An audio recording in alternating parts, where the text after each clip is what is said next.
pale tuko sio pale tulikuwa miaka zile zingine, lakini sio pale tunataka kukua. Tunataka Kenya iendelee mbele zaidi. Kuna mambo mengi ambayo mabaki ambayo nataka yafanyike. Najua mambo tumekuwa naye pande atakufanya uchaguzi, tuko na shida. Hatujafika kile kiwango ambayo unafanya uchaguzi ile ambayo inaitwa free and fair. Lakini wakati itafika. Kwa hivyo mpaka sisi zote tu sacrifice. Tumefika pale tuko hapa, sio mahali ambayo tungependa tukutue hapa. Lakini nchi mpaka iendelee mbele. Kwa mimi naambia watu wetu tusimame pamoja, tukae pamoja. Hatua ambayo tumechukua tunayajua. Kunataka kuelekea vile vile tunajua. Kuna wengine ambao wanawaambia sisi tuendelee pande nyingine, hiyo ni mzuri, lakini nasema bwana, jana wewe ulikuwa unasema sisi ni nyang'au. Leo wewe unatuambia sisi sasa leo tumekuwa malaika. Tumebadilika, tumekuwa kutoka nyang'au tulikuwa malaika namna gani? Kwa hivyo sisi wenyewe hatuwezi kudanganywa. Tunajua pale tunataka kwenda. Naambia watu wetu wasimame imara. Nina hakika tutafika. Nina hakika tutafika. Lakini hatutaki unafiki ya mtu ambaye anasema hapo mimi tumeweka mtego. Mtego. Waswahili husema mtego wa panya ushika waliomo na sio kwemo. Sasa wale ambao waliweka mtego ndio mtego umewashika. Sisi tutaenda pamoja. Ama sivyo? Ama sivyo? Former Cabinet Secretary for Health Susan Nahumicha has made a comeback to the public service in the latest government nominations as a permanent representative to the United Nations Habitat in Nairobi after a 7-month hiatus. At the same time, principal secretaries have been reassigned, with Professor Edward Kisiang'ani moved to the Council of Economic Advisors to the President as a senior advisor from being a principal secretary in the Ministry of ICT. Julius Bitok has been reshuffled to the State Department for Education, replacing Dr. Bello Kipsang, who will serve in the State Department for Immigration and Citizen Services.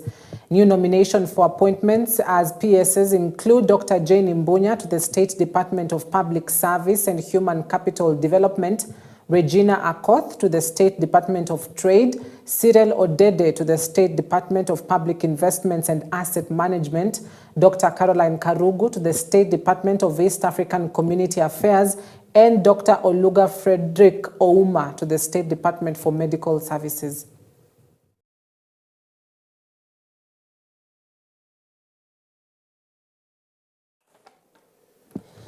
Public Service Cabinet Secretary Justin Muturi says he will not resign from the government and has called on President William Ruto to openly address Kenyans about who is behind the killings and abductions in the country.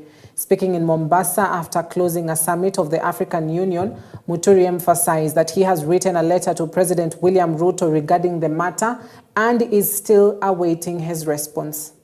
Kama serikali kwamba hatuungi mkono jambo la utekaji nyara na pia mateso na wengine hata kuuliwa kwa binadamu hapa nchini. Sasa ule mtu ambaye anakashifu jambo hilo ndiye anatakiwa kutoka ama ni yule ni nani anatakiwa kutoka? Ule ambaye ananiambia nitoke basi anasema anaunga mkono utekaji nyara na kuua watu kiholela kinyume cha sheria. Nani hapo anatakiwa kuwajibika? Kwa ile jambo la kusema utoke, ujiuzuru, utajiuzuru kwa kusema ukweli ama kwa nini? Lazima mtu aseme, uzungumze ukweli wako pale. Na kama kuna makosa yoyote niko tayari kusimamia na kuyatetea vilivyo, hata kama nitakuwa upande gani. Nimemwandikia rais aniruhusu nisihudhurie mikutano hiyo kwa sababu mimi nimeyatamka hapo mbeleni mambo ambayo yanahusu utekaji nyara wa watu katika taifa letu la Kenya, na wengine kuteswa na wengine pia kupoteza maisha yao, imekuwa janga kubwa, na nimeonelea kwamba hilo jambo ni lazima lizungumziwe katika baraza la mawaziri. Na kama lizungumziwi, mimi nahofia kutofanya vile inaonyeshana ni kama Wakenya ama dunia mzima itachukulia kama vile baraza la mawaziri pia linaunga mkono. The Senate Education Committee on Thursday questioned the Principal Secretary in the State Department for Higher Education and Research, Beatrice Nanjala, on the controversial university funding model, whose implementation has been halted by the courts. PS Nanjala was hard-pressed, among other things, to authenticate the means testing formula for disbursing funds to students that has adapted to categorize according to the level of need. The committee members terming its outcome as misrepresentation of reality.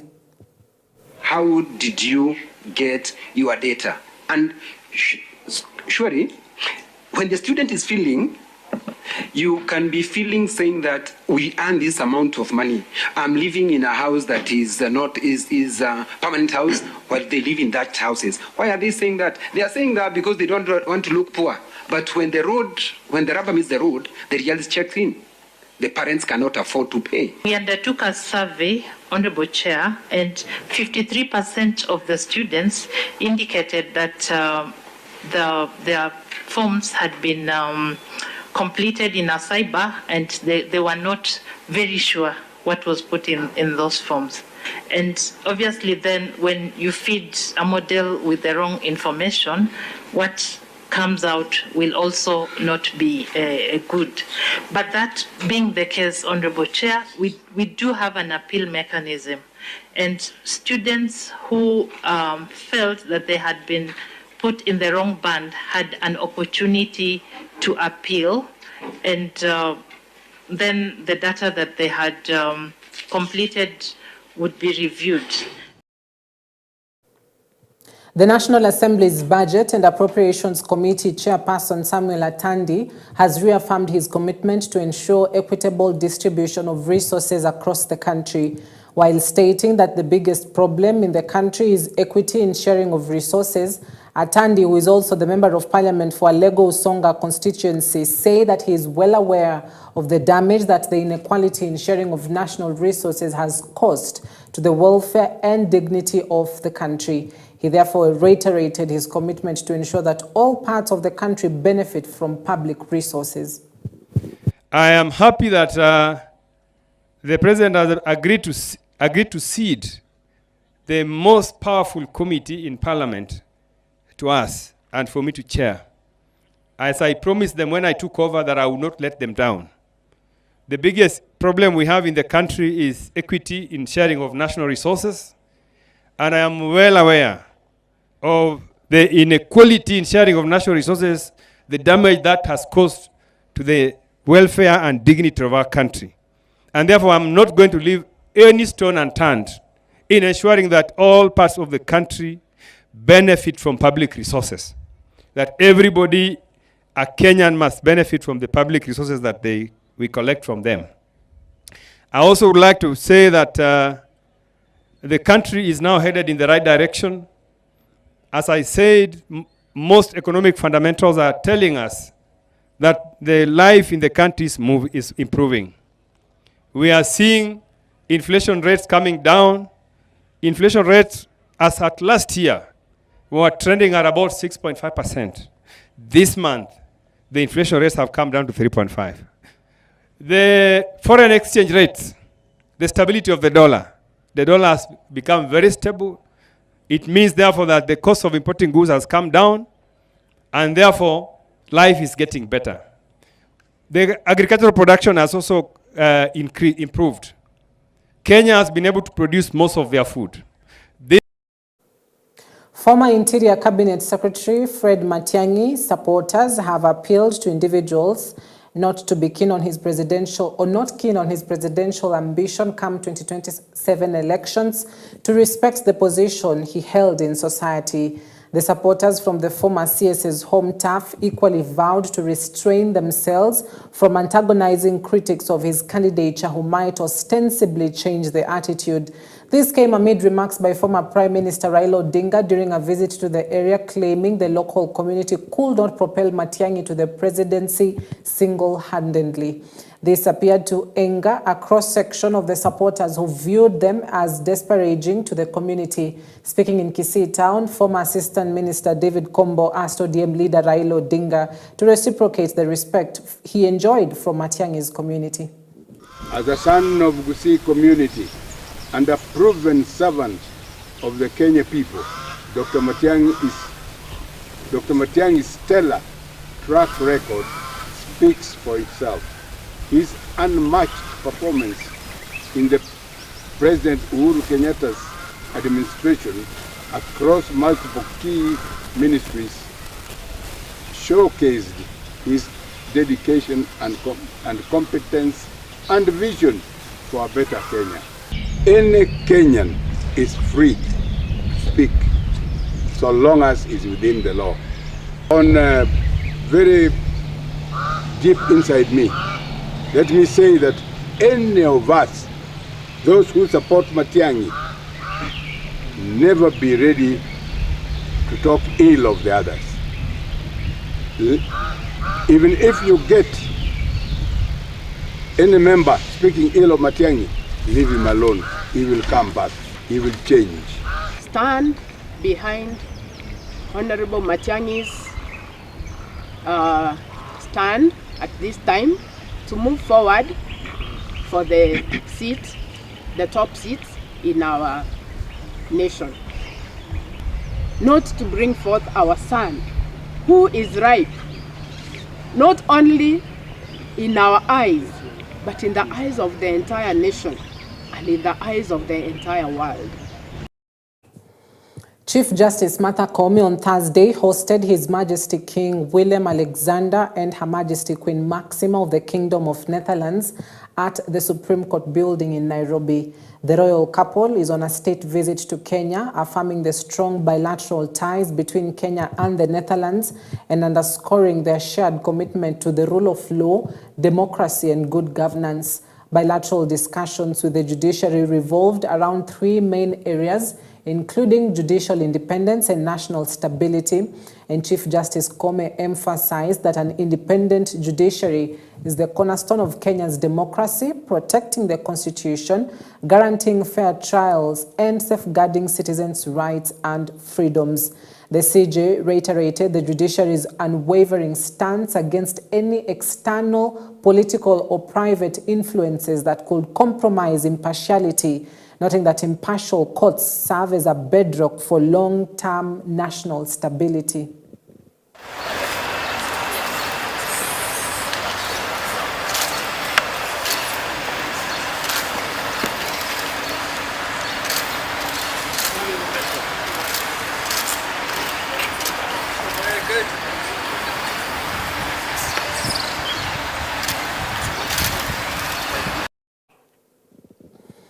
Kenya's National Transport and Safety Authority, NTSA, has suspended Super Metro's operating license.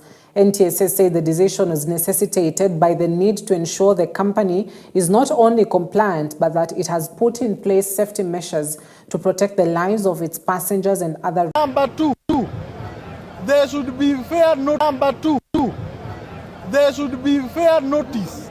Hii magari wanasema haikuwa imefanyiwa inspection. Have they arrested, detained any vehicle ikiwa kwa barabara wakasema hii gari tumeshika haina makaratasi ya kuwa kwa barabara? They have not, because sometimes you find gari zetu ziko kwa magarage na gari inakaa hata 1 month. More from the roads. The Nakuru Central Business District was brought to a standstill for the better part of Thursday morning as hundreds of residents held a major protest protesting the increase of road accidents in Nakuru and the forceful disappearances of youth in the last 4 months. The demonstration caused heavy traffic snarl-up for hours along Kenyatta Avenue, and the aggrieved residents lamented over recent accidents along the Nakuru-Eldoret Highway, saying many lives are lost along the busy road. They said the accidents have become common, which has prompted them to rise up in arms demanding for the erection of road signs along the Nakuru-Eldoret Highway. On the issues of forced disappearances, the demonstrators voiced their frustrations over the authorities' inaction. Vingi sana barabarani. Wananchi wetu wanakufa kupitia kwa ajali za barabara. Hii barabara ya Salgai imemaliza watu wengi sana. Na mimi nasikia uchungu kwa sababu yule ambaye labda amebeba mtoto wangu kwa tumbo anakufia hapo kwa sababu ya ajali. Tunasema ya kwamba can the government make sure that if they promise to give us a dual carriage ya barabara ionekane wakati huu. Hatutaki ya kwamba kila wakati manusura unatolewa kwa magari, wamefinywa na magari. The best thing the government can do is to kutoa rambirambi. What is rambirambi helping those that have already lost their lives on the roads? I want to say and call on to the government that we also have a right when it comes to articulating our issues well. We shouldn't be silenced, we shouldn't be taken away and kidnapped under mysterious circumstances and our bodies found in trenches or buried somewhere. That's why it's our right, please protect us. We do not want to fight with the government when it's come to these issues. Just hear us out. And I have an issue, the issues of forceful disappearance and the issues of road accident. The unmarked roads that we have, especially in Nakuru to Eldoret Road, the leaders that we have in this position, we expect them to give us solutions, but it's disappointing because you also find that the same leaders that we expect for them to speak for on our behalf, that the same people who are inclusive in these injustices. So we demand for more. We're not even asking because we know our leaders and we demand for more. Bandari Maritime Academy students on Thursday staged another demonstration 2 days after Mining, Blue Economy and Maritime Affairs CS Hassan Joho promised to resolve their grievances. The students have disrupted learning over exorbitant fees, poor management, lack of sea time, and delays in issuing of the seafarer's identification document. The unrest slowly snowballed into a full crisis after the students lit bonfires using palm tree logs, barricading the road leading to the institution. It took the intervention of the anti-riot police officers who arrived in the nick of time and removed the logs and dispersed the students. The students have vowed to go on with their strike until their grievances were addressed. They lamented that even after the CS Joho directed the academy management to engage them in a bid to find a solution, they haven't called for a meeting yet. We're here because we were here on Monday. Nothing has been done yet. So, and our only issue is to be heard. Now, it's like we've not been heard. So, here we go again. We're not tired. We are not tiring anytime soon. So, we are persisting that we must be heard. These people are scamming us and we want it to end. If not now, it's never. So Monday tulikuwa hapa maandamano. The same issues zenye tuna claim leo hapa. Mambo na fee, mambo na nini. Polisi wakakuja, wakapiga wenzetu tear gas. Monday tulikuwa wanafunzi kama 400 hapa. Saa hii ukiangalia tumetokea wanafunzi kama 50. Hao wengine wameogopa juu ya kupigwa tear gas. Lakini tumesema si tutaogopa. Hiyo tear gas mtatupiga. Lazima mambo yetu yasikike. Lazima. Kila kitu ambacho kinaendelea hapa bandari, it is just dictatorship. Hii leadership haitaki kusikiza wanafunzi. Wanafunzi wanalipa school fees ya wakati ambao wanaenda attachment. Unalipa school fees na hauelezewi hiyo school fees inatumika kwa njia gani. Wanafunzi wanajitafutia pia attachment. Shule haihusiki kutafuta attachment, hata barua zenyewe za attachment shule inanyima wanafunzi kama mwanafunzi hajalipa school fees. So hii kitu sisi kama wanafunzi tumekataa.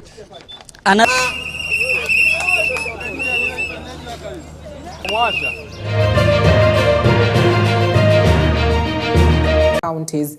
This year's edition is the Long and Camp Moran, a 32.2-kilometer endurance test designed to challenge the world's top rally drivers.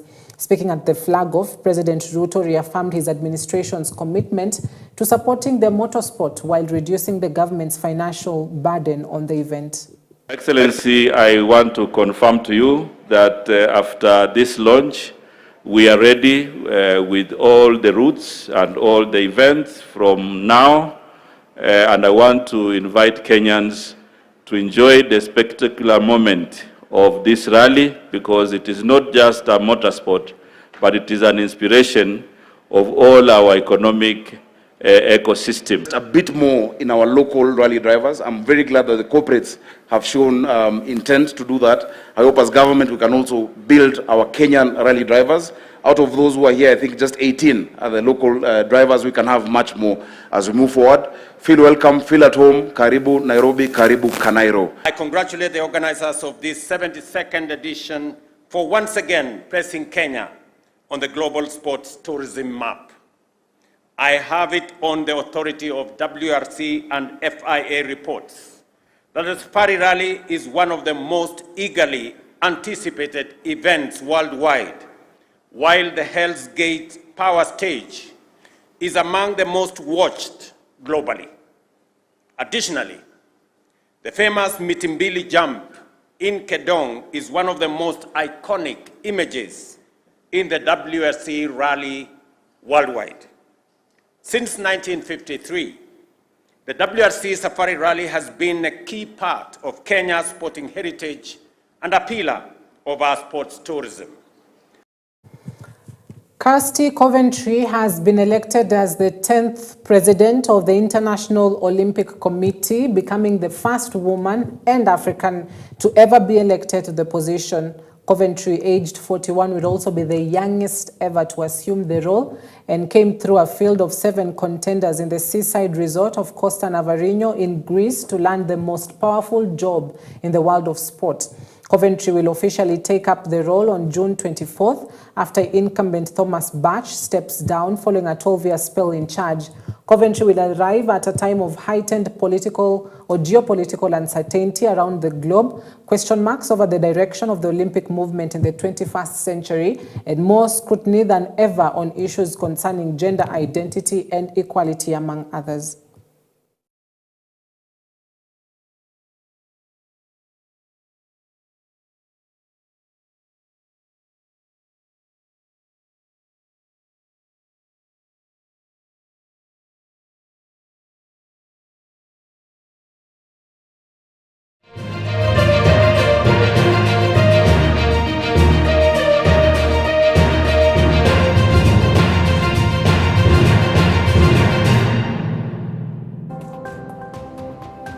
All right, we wrap it up at that point tonight. Thank you for watching. I hope that you are up to date on what is making headlines across the country.